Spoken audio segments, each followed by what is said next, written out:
attitude. We competed. I think that was probably one of those things that, going into it with an older group of guys, they've always been a competitive group.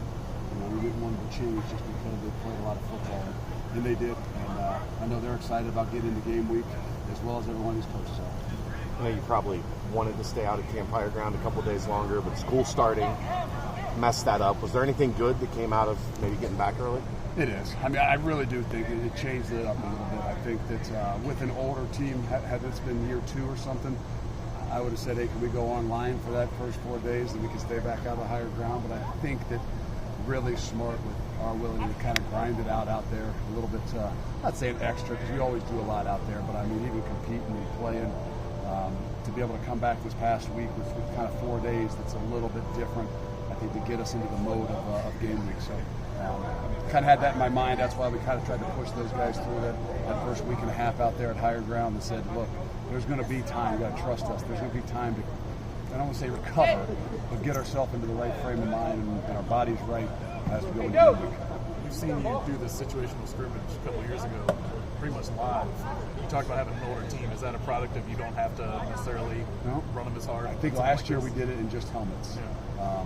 So it's just everything's a little bit different. I think this week being how it was, if not anything from today, I felt like it went a lot smoother. I think guys really understood what we were trying to do. I think they're excited about getting themselves to game week, and I feel better. And I'm not saying it's perfect. I'm not saying it was the most competitive thing in the world, but the ability for guys to go in and out and do a lot of the substitutions that we did, I think you can see the maturity of the group and the group that's locked in. Is there off-field situational stuff you have to do too? Like, this is for guys who haven't done it before. I mean, and that's what you worry about. That's why you kind of had that team meeting earlier and just say, hey, this is for some young guys too, to make sure they understand how they get their minds right about how guys get prepared and things like that.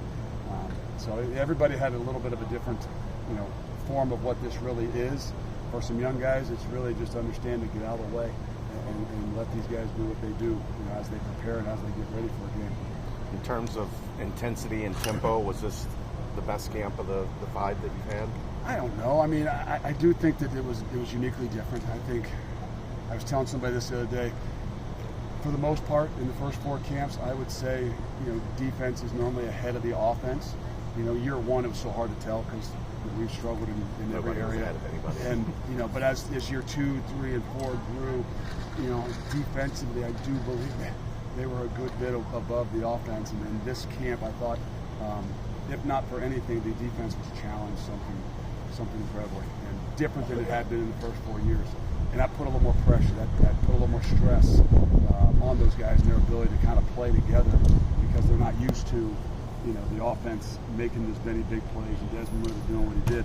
So I think it really was much more challenging of a camp for the defense more than anything. You feel like that'll benefit the defense? I got to believe it'll benefit the defense. I think that it'll help those guys understand how they can, handle those situations. That always has been one of our Achilles heels. Give up a big play, and we're just so competitive that sometimes we don't emotionally get ourselves back in the right place to play that next one, and one leads to another one until we can get to the sideline. So hopefully we experience a lot more of that in camp based on what our offense did, and hopefully we grew a lot from it. But you're a defensive guy. Your blood's got to boil when that ball goes over the top for but it's also something to see how you handle it too. So, I'm going to be miserable at some point in time, no matter what, when we walk off the field. But thanks for reminding me. So we're 8 days officially from the official start of your 5th season.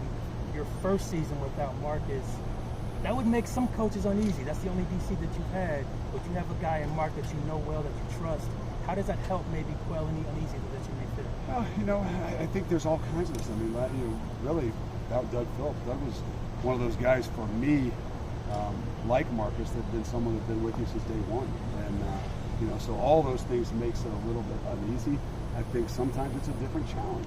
And I'm going to still do some things and challenge Mike in some different ways to keep him out of his comfort zone of, just doing what he's always done. And it's put me in a little bit of a uncomfortable situation. It's you're just used to that routine of when you're coming out to a game. And same thing offensively. I've really tried to do some things that, kind of mix it up over there to get them out of their comfort zone just in year 5. I mean, the comfort is a great thing, but also the discomfort can also help us grow too. So I think in the big picture, it can really help us all. The offense catching up to the defense. In the past, the narrative's kind of been, well, this will be the best defense the offense sees, all year. Is the flip side starting to happen? Do you feel like there aren't many offenses that are better than what this defense is seeing? It could be. I mean, I really do think. I mean, there could be different offenses, just like there can be different defenses. But the combination of what we can do offensively, I think, was a great challenge to us. And anytime you play somebody for 17, 18 straight days, you're going to see what things you're going to be challenged on. And by nature, offenses do that as they go through camps.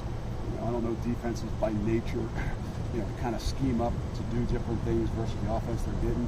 But offense is kind of, it's just the nature of the beast. So I think, if anything, it's made us defensively just really recognize the things, the vulnerabilities to what it is that we do. You probably won't give us anything specific, but how's the team physically coming out of camp? I mean, that's always a big question. I think this weekend's a big time for us. This is a 48-hour period where really challenging to rest and relax a little bit. And sometimes relaxing means going out and hanging out with your buddies a little bit too. But the ability for you to kind of take some deep breaths and lay around a little bit, so that when you come back in, there's a different, I don't say rejuvenation, but different mindset for when Monday starts, because it is different. And I don't think we've, knock on wood, had some of those major injuries that we're worried about guys being out. But there's always those little things you just got to take care of to really get back to be healthy. Looked like you were maybe announcing captains there. Yeah. Were those for the season or for game week? Season captains. And unique type of group. I've never been one to have 7 guys that kind of represent your team. But I would say this is a unique team myself. Desmond Ritter and Kobe Bryant were guys that were pre-elected basically based on last year, and kind of said that. And then the team voted. And offensively, we also have Alec Pierce and Benny McConnell. And then defensively, we've got Majay Sanders, Joel DeBlanco, and Brian Cook. And, in some ways, it's a great representation of who we are. And in other ways, I try to remind them that there's a bunch of leaders in this program on us too. And it's all that is a representation of us. We need every single one. So it's a little bit, sometimes for me, it's a little bit of a counterbalance. It's like, okay, that's great and it's an honor. But we remind ourselves that this team is made of a lot of people like that. No matter what, the human element creeps in when you start game weeks, and no matter what, that's what we came out. This is the second year. Have you ever had a 2-year captain? I have. I'm he could have been a 3-year captain, to be honest with you. Since he's put himself in that position, he's been a leader. And that's what I mean. As a sophomore, he was one of the best leaders we have on the team. He might not have been, so to speak, captain, and we got plenty of guys like that now. Will Huber is a leader of this team, and he's a guy that's going to be called upon to do a lot of things. He might not be one of the 7 elected captains, but he's a leader everywhere as much as my mind. We're good. Thanks, guys.